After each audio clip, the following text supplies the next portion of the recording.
Wah, Joy. Gaya masak dah macam Master Chef. Hotel 5 butang. Master Chef mendainya. Masak bodoh je ni. Camping lah katakan. Wah, padu ni, Joy. Satu hutan boleh hidu. Kang ada pula yang datang minta. Siapa pula yang nak minta? Beruang. Takkan dia makan mi segera?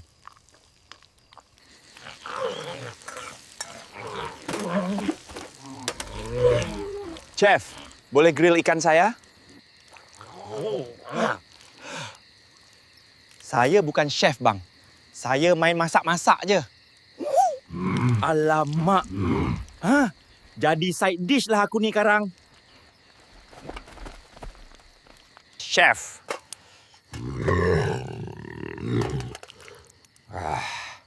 Ikan saya ni macam mana?